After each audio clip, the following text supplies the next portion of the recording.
Ah!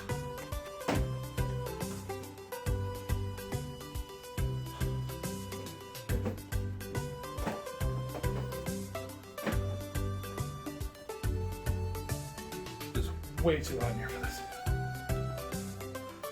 Look at that, I'm a professional, Dad.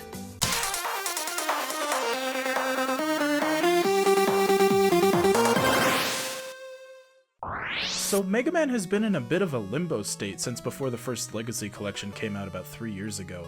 Before that, all we really had to look forward to was Mega Man Universe, the highly anticipated Mega Man Legends 3, which would later clear up a long-looming cliffhanger established in Mega Man Legends 2, Rockman Online, and the incredible first-person spin-off Maverick Hunter, which completely laid the groundwork for what would later become Doom's Glory Kill system, with a new set of armor designed by the creative mind that earlier made the live-action Iron Man armor.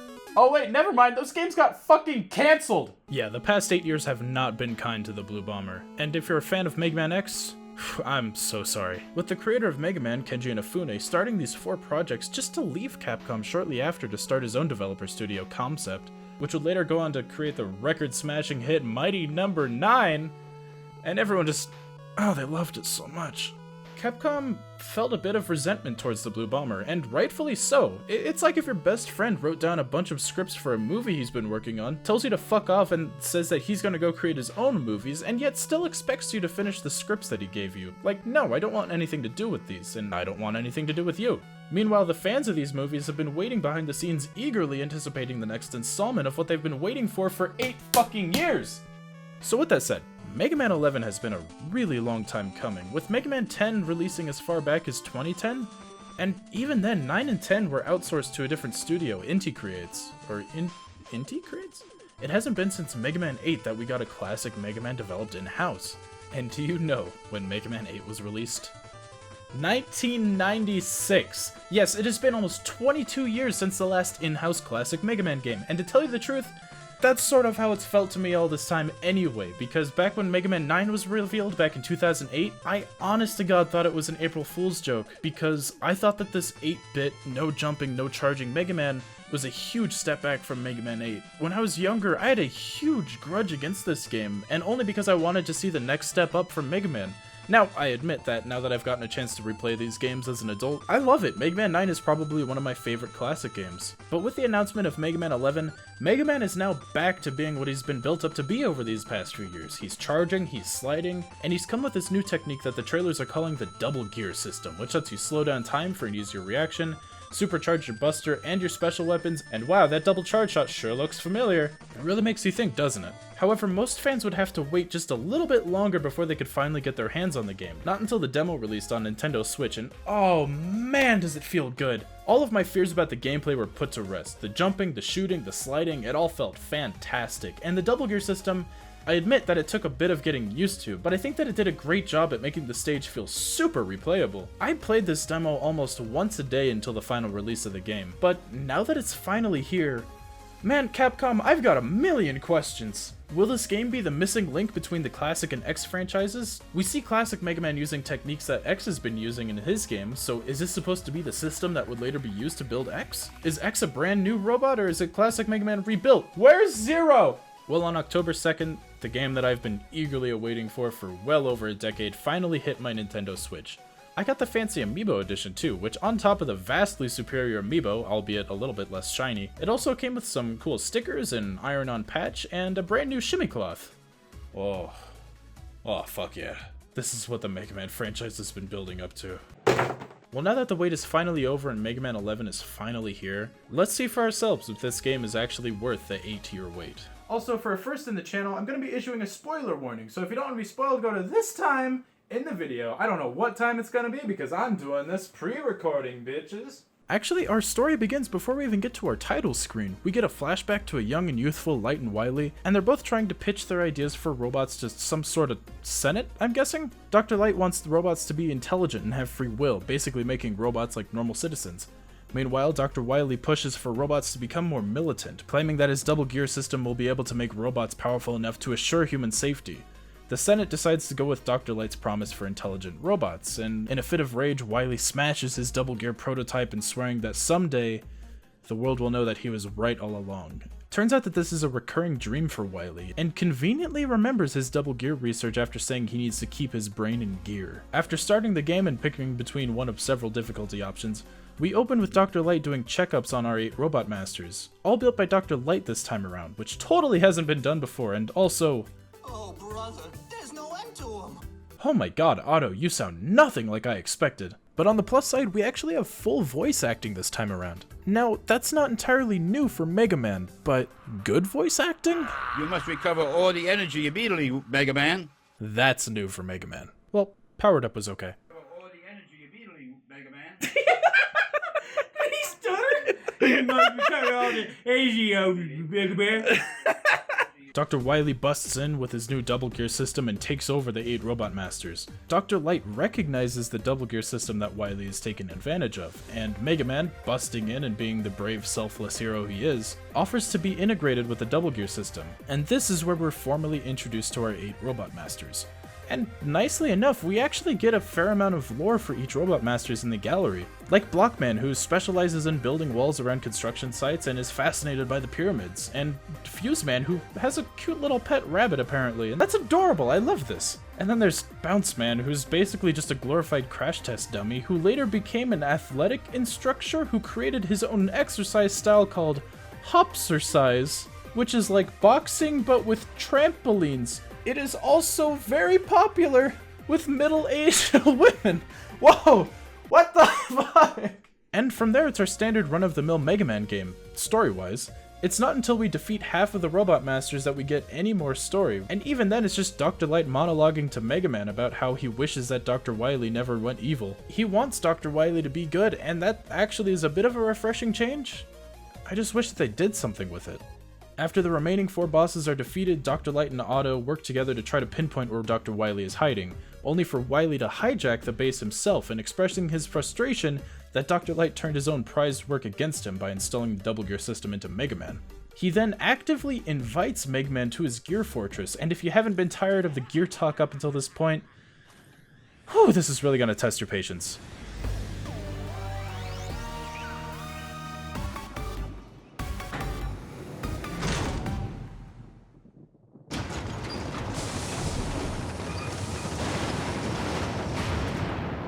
Also, funnily enough, this is the first Mega Man game in the classic series that lets you revisit previous fortress stages. I know in Mega Man 7, and I think 8, it let you visit the shop between fortress stages, but it never let you go back and replay them.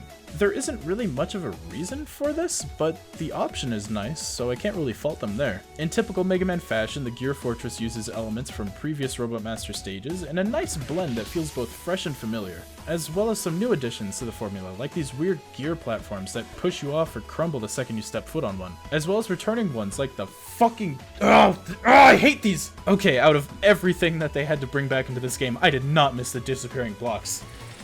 No!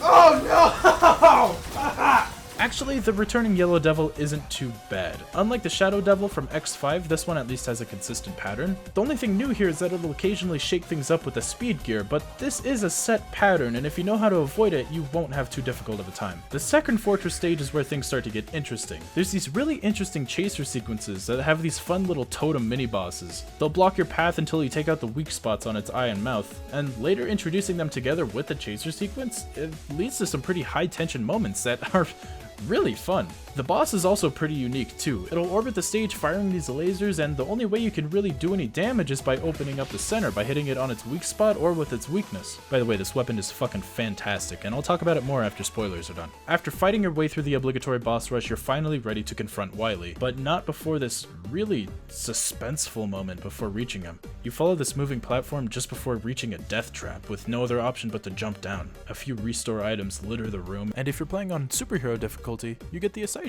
That's pretty cool. We see the pods that are likely what Dr. Wily used to take over the 8 Robot Masters, and this is where Wily confronts Mega Man, commending him on getting this far before Mega Man demands Wily to show himself, armed with the new Wily Machine number 11 in a fight that's very similar to Mega Man 4's final boss, where he uses missiles as platforms to attack his weak spot. Wily's battle machine only goes down to reveal his final form, and yeah, it's another one of these. I swear, Wily has one of these in basically every Mega Man game. It starts off pretty standard with Wily firing off 4 projectiles that move a bit sporadically sporadically, but Dr. Wily later spicing it up with the double gear action. Hearing Wily cry out in desperation the more damage he takes, it really solidifies that this is the final showdown.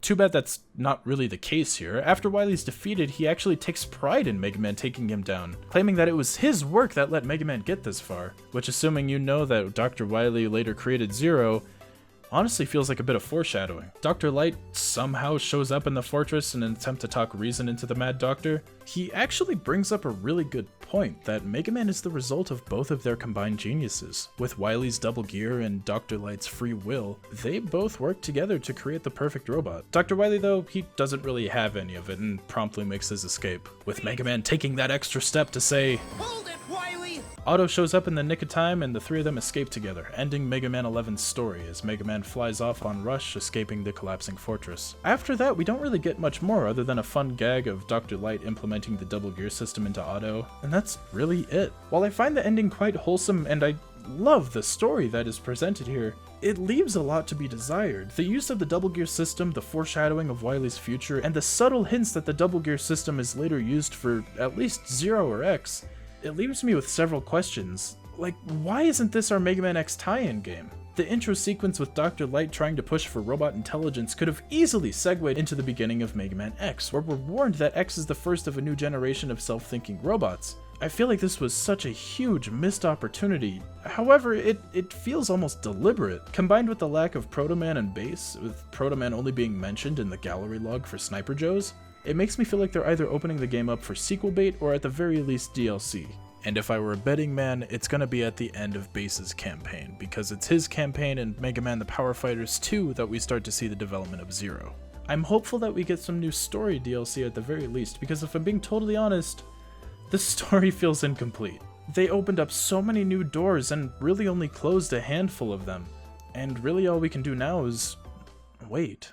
Also, what's the deal with Dr. Wily using the speed gear? Is he a robot too? Mega Man 10 also implied that he's a robot, so what the hell is going on? Alright, that's gonna do it for spoilers. If you're just now joining us after all that, welcome back. Well, first things first, and that's the gameplay, and to say the least, it's a Mega Man game.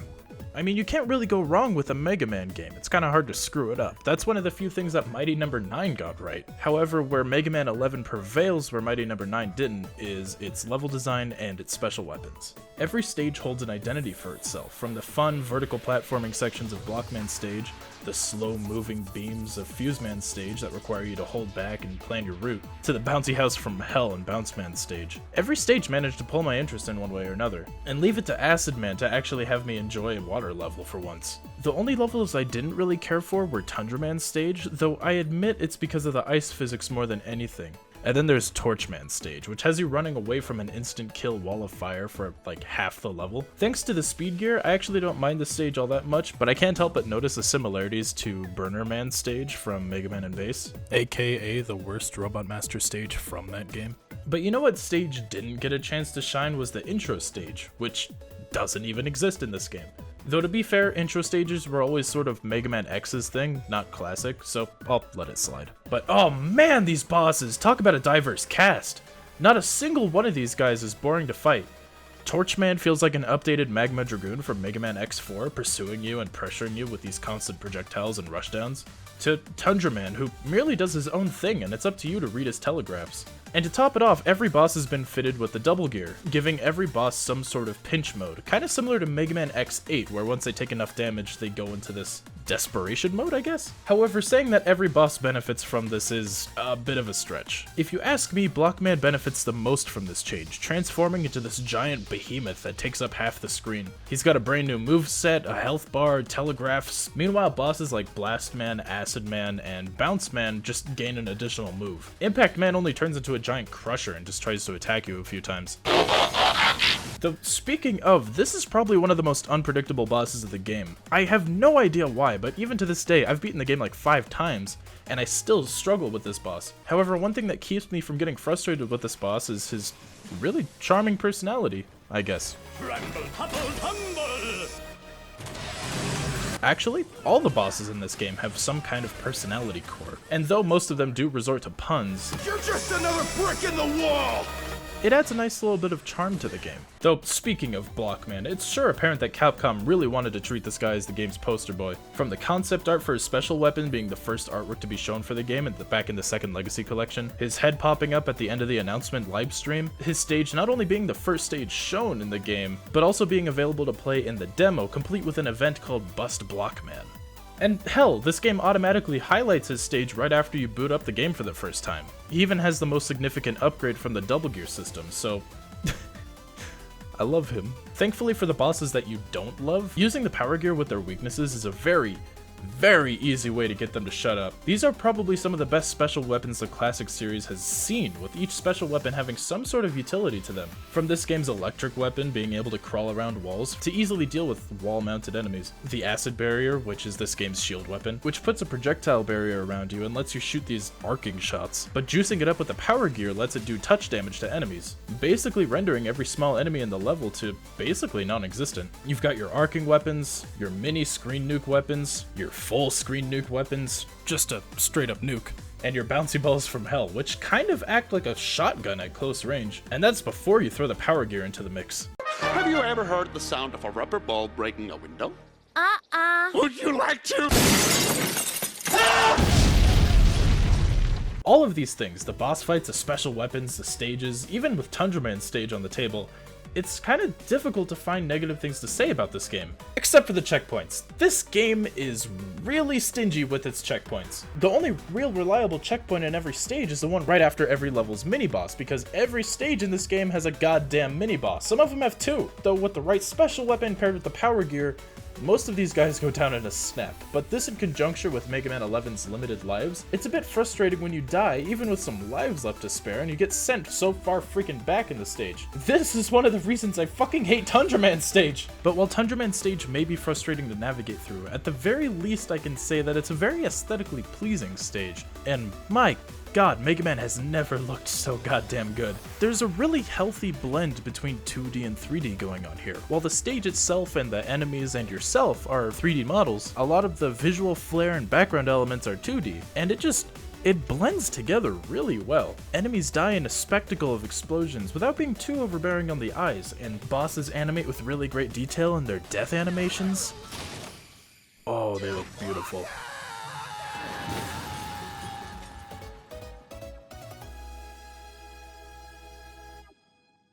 A lot of the classic formula has been streamlined as well. The best example of this is how Rush Coil works in this game, where you can summon Rush at any time by pressing the X button, assuming you're playing on the Switch. This leads to some of the fastest and best gameplay the classic Mega Man series has seen, in my opinion. You're also able to do the same thing with Rush Jet once you get that. However, I very rarely found myself using Rush Jet throughout the course of the game. But one change I found myself using more than anything that's added to this game was the quick weapon select. By using the right stick, you can quick select to any special weapon you want instantly. And given the variety of special weapons this game throws at you, being able to instantly snap to the weapon you need for a given situation is probably the smartest decision I've seen for this game, and I really hope that if we see any Mega Man games developed after this, that this is going to be a returning feature, because this is fucking awesome. Also, you can do this.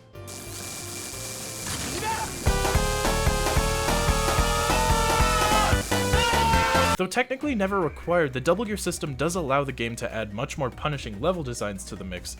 However, with the aid of the Speed Gear, this allows you to take your time, dip your toes in the water, and correct your mistakes. And that's before the shop is thrown into the mix. I know I've been saying this a lot, I know I'm a broken record, but this is probably the best shop the classic series has also seen. Before this, Mega Man 8's was my favorite, and that's really only because it allowed you to purchase permanent upgrades that affected how Mega Man handles and plays. However, the biggest downside of that is that all of the bolts drop in select locations in Mega Man 8. However, in Mega Man 11, bolts are now back to dropping from enemies the way that they should. But the shop is also back to providing buffs that completely change the way Mega Man handles, sort of letting you create your own build that fits your own playstyle. Now sadly, there is no point to collecting every item in the shop, but that's probably for the best, as getting some of these items to show up in the shop is a bit confusing. Here I thought that it was completely random, or maybe it had something to do with the gears you picked up, even though that those aid in cooling down the double gear. It wasn't until I was given the Mega Man 11 Collector's Guide as an early birthday present that I learned how each item shows up in the shop.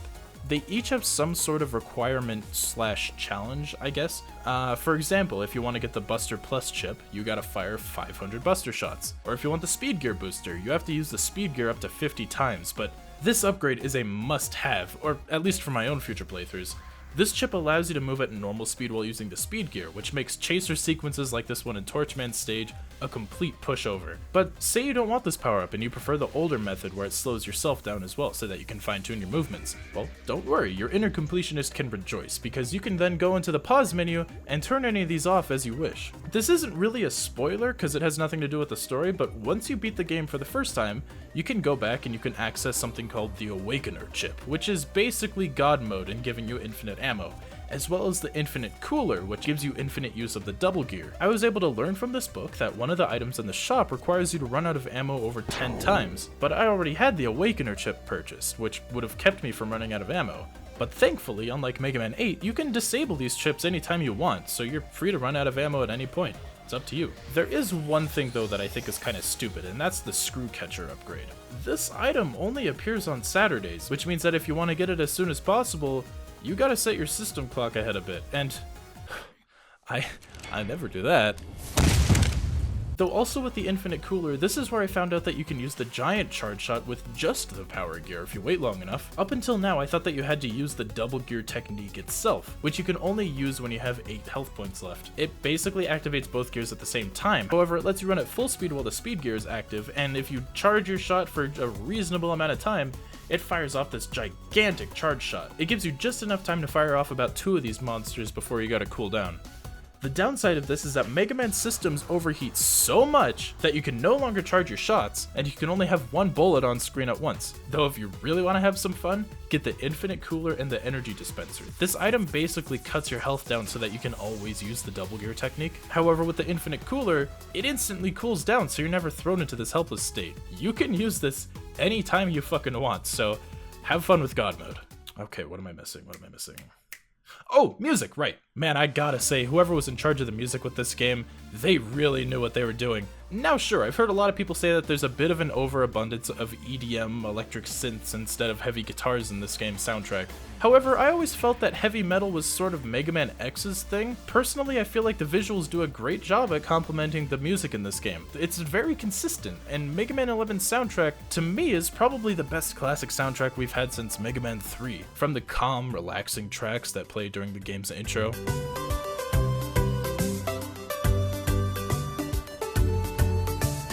to the eerie and dreadful theme of Dr. Wily,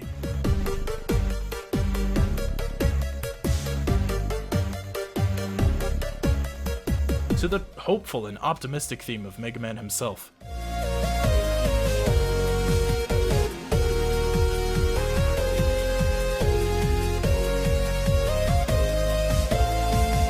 Though if there's one thing that I'm not so optimistic about, it's this game's challenges, which I do love, don't get me wrong, but I'm probably gonna be wasting the next several years of my life trying to finish all of these, because god damn, there's so many of them! To the game's credit, there's a pretty good variety here. You've got your standard time attacks, but then you've also got these other ones, such as Jump Saver, where you gotta jump the least, Buster Breakdown, which is the same thing, but you gotta use your Buster the least.